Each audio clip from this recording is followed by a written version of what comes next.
In any case, the president has more critics than allies, which may be why he has gotten no credit for his speech at the rededication of the Islamic Center in Washington, D.C. yesterday. Like him or not, listen to an excerpt of that speech and judge it on its substance. Here it is. Men and women of conscience have a duty to speak out and condemn this murderous movement before it finds its path to power. We must help millions of Muslims as they rescue a proud and historic religion from murderers and beheaders who seek to soil the name of Islam. And in this effort, modern Muslim leaders have the most powerful and influential voice. The president is right. Were moderate Muslim leaders to lead the war on terror, the civilized world would be much farther along than it is in that effort now. So why haven't they led that fight? Joining me now is the spokesman for the Council on American Islamic Relations, Ibrahim Hooper. Mr. Hooper, thanks for joining us. Thanks for having me. The president, I thought, made a really good point reminding us of all the instances in which the United States has laid down huge amounts of money, in some cases lives, to help different Muslim populations around the world, in China, Bosnia, Kosovo, even Iran after the earthquake, Pakistan, and yet we are still despised in the Islamic world. That strikes me as unfair.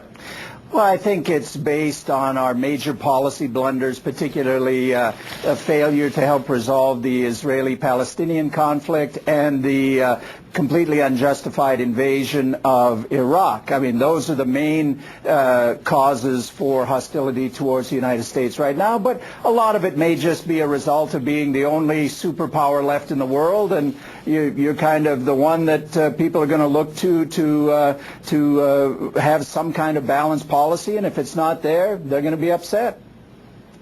Yeah, I mean, that's the conventional explanation. Unfortunately, it's false, because it can't explain this. The Pew Center, which does polling around the world, asked Muslim populations around the world, how do you feel about Osama bin Laden? And in the Islamic world, huge and disturbing percentages of the population had confidence in him. In Palestine, 57% of people asked said, we trust Osama bin Laden. Well, in again, Pakistan, 38%. I think that's... Indonesia, 41%. I don't think that's a reflection of support for the viewpoint of Osama bin Laden. I think that's more a rejection of American interventionism and, just saying that we don't like the way that things are right now, and we're going to go with anything that is a rejection of that. As I say, I don't think it's a reflection of support for that viewpoint at all, because when you poll people, do you support these specific extremist views, they say no.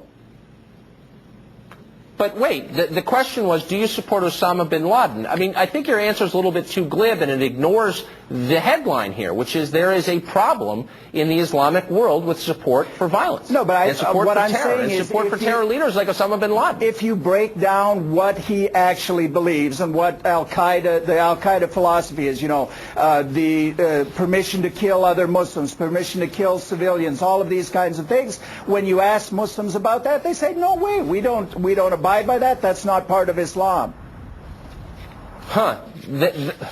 Look, if you went and asked a cross-section of Americans, do you support Adolf Hitler? And 40% said yes. You wouldn't say, well, that's because they're dissatisfied with the policies of the United States government. You would say there's something wrong with these people. Anybody who would support a mass murderer has something wrong with them. And my question is, why do Islamic groups such as yours spend so much time criticizing American foreign policy and so little time chastising your own people, fellow Muslims, for having views that are sick? Well, I guess you should have read our news release of yesterday that congratulated President Bush for announcing that he'll name an envoy to the Organization of the Islamic Conference. So when congratulation is in order, we do that. When criticism is in order, we criticize. So we try and base it on whatever is put in front of us. So you don't think that there is a widespread attitude problem, not just in the Middle East, but in Indonesia, in Nigeria, in countries where there are no Arabs, but a lot of Muslims.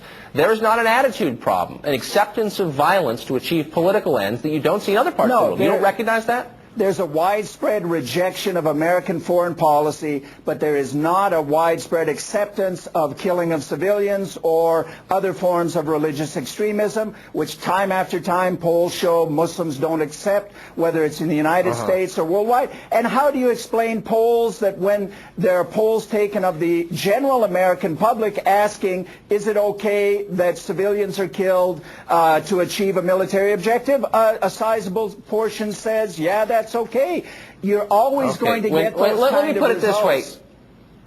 It makes me uncomfortable and frankly nervous that you don't recognize the elephant in this room. When you ask Nigerians, how do you feel about Osama bin Laden? And 52% of Nigerians, again, not Arabs, not tied in any way to our Iraq policy, our Palestine policy, 52% say we support Osama bin Laden. What I'm saying, bells go off, lights flash. That's a problem. What I'm saying is any level of support for the extremist philosophy of Al-Qaeda is disturbing, but I don't think that's what we're talking about here. When they ask questions like that, people are saying, I reject the foreign policy as it applies to the Muslim world. But again, when you ask them specifically, do they support this or that extremist view, they say, no, we don't. Okay, it's a pretty roundabout way of expressing dissatisfaction with American foreign policy, in my view. Ibrahim Hooper, thanks so much for joining us. Thanks for having me.